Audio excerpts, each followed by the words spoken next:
much depends. Depends on what kind of video games. And it's very difficult to give sort of flat answer to that. Yeah, I think you can say Pepsi Cola or Coca-Cola. You have to. It depends on many issues. It also depends on the language, which is the source language. Because perhaps if it was, for example, Italian, French, being subtitled, it would be very easy, and you still have the flavor of. But then perhaps Japanese and Spanish, they're so far apart. Then perhaps, if you ask me as Pilar, I don't like dubbing. But perhaps it's because I work like this. It's very interesting. So in Japan, in cinema, subtitles are the main mode. Yeah. But on TVs, we use dubbing. The interesting thing is, just recently, more and more moviegoers in Japan are preferring dubbed mode. Really? Interesting. It's kind of reverse movement. But so now the big blockbusters, they offer both versions. This is not just Disney, kids stuff. For adults, very complex stories. Like, have you seen the movie Inception? Yeah. That one was offered deliberately for 2 modes because the plot is quite complex. Yeah. And some people, again, this is interesting, perception of subtitles is that they're missing out so much. And also, for dubbing, not just giving kind of illusion of you're getting the whole picture, but also dubbing is so well done quite often in Japan because there are so many good voice actors.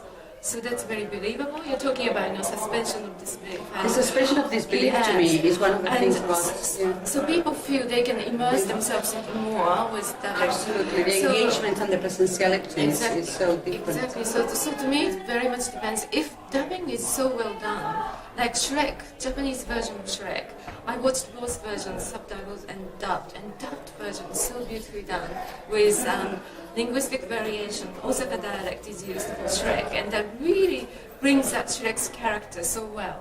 So my answer has to be still, depends. Well, now I'm going to play the advocate's devil, and I'm going to say no. It has to be subtitling. Because if you have subtitles, then through speech technologies you have audio subtitling. So then you automatically make the game accessible to the blind. Yeah. In the spoken mode. So it's like an added value that is called now. It's an added value to subtitling. Is that? Yeah. So I think it depends whose perspective you are speaking from. So I very much spoke from user's perspective. But of course, if I'm actually a publisher trying to make money, of course dubbing costs so much more. So my answer may be different then. Exactly. Subtitling and also accessibility and issues. if you have an accessibility issues, then it would be subtitling because you make them to be audio subtitled. And one question, how do they do the subtitles, how do they do the translation modality in the Eastern countries?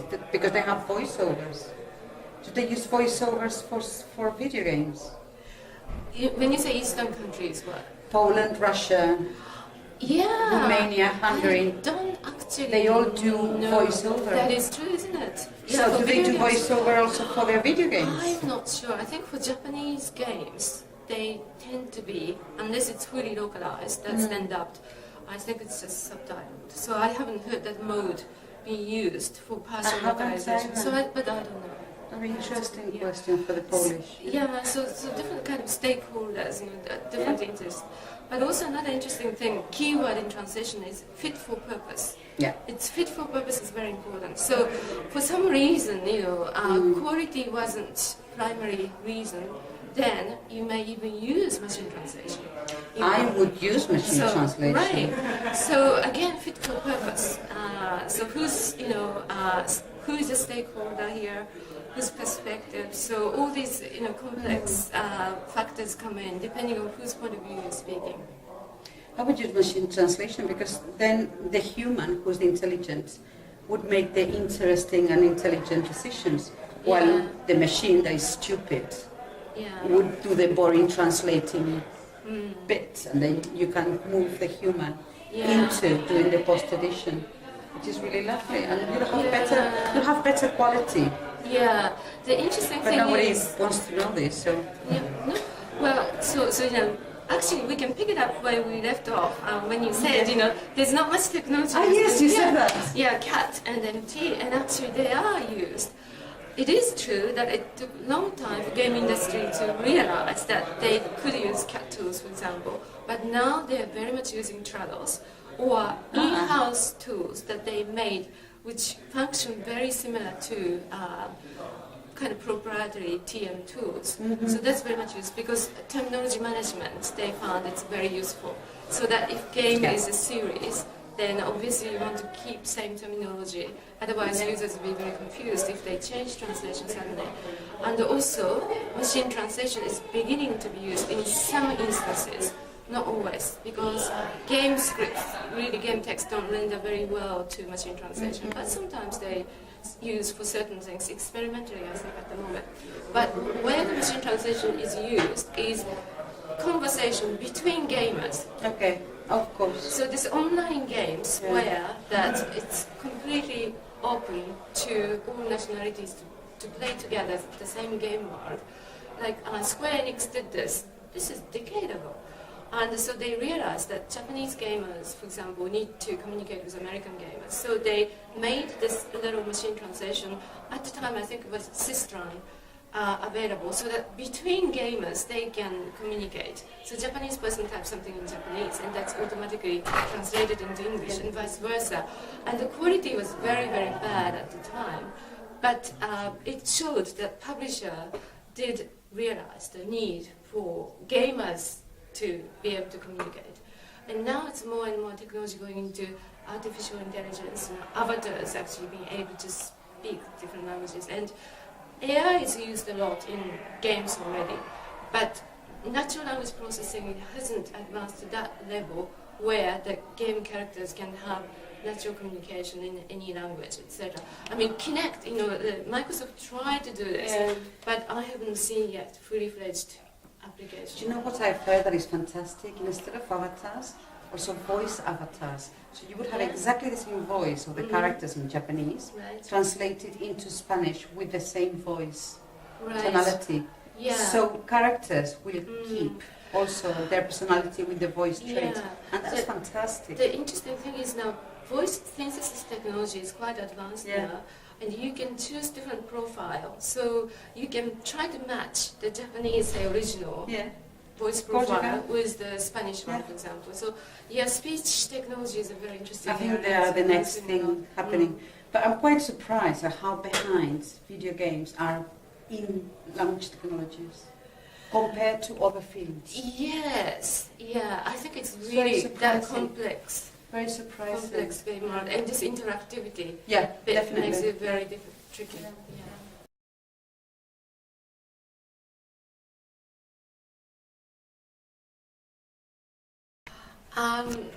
Well, I think I heard from Ian Hamilton that is that universal. Universal accessibility. Yeah, universal accessibility technology is being researched and being applied in some contexts. I must admit I'm really not that familiar with the development of this field, so very difficult to say. But looking at how technology has come, even just last couple of years, there's tablet computers and the things you can do with your mobile phones, smartphones. I wouldn't say anything is possible, really. I would say anything is possible because, it's technology is just advancing, particularly the way that you don't expect. So I really hesitate to do a future fortune telling and reading crystal ball, but I would really like this to happen, and I think we find ways to do it. Yeah. So my answer is no. Because again, there is no single profile for the user. So people are not deaf or blind or deaf-blind or de-aged. you find people that they are deaf and blind, but not completely, just a little bit. So, in a way, yes, games are already universally accessible, because you'll be hard pushed to find many completely blind people. For example, I think it's last year in Catalonia there were only 5 children born completely blind. So the level of this disability is going down very fast. And you would find a hell of a lot of aged people with the need of accessibility. So, yes and no, I think it's what you were saying. Can I just add a little bit? Sorry, sorry, I don't want to make it long. But it's more than 2 minutes. Yeah, just one more. Well, a few words. So, well, what I think is the one theory that the game studies scholars talk about is this emergence, the concept of emergence, where the user starts to use the tool totally unexpected way.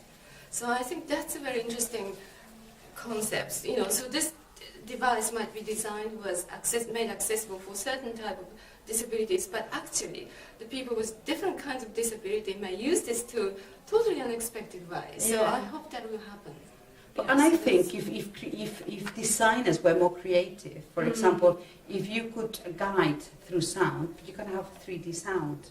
So if you could guide through sound, for example, if people understood what is accessibility at the design end, rather than as a post-production, which is just an orthopedic device, then much more accessibility could be achieved.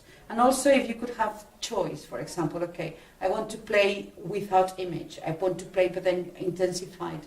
So you could have a menu of the things that you wanted to do. Yes, of course you can do that. But 100% universal design, no.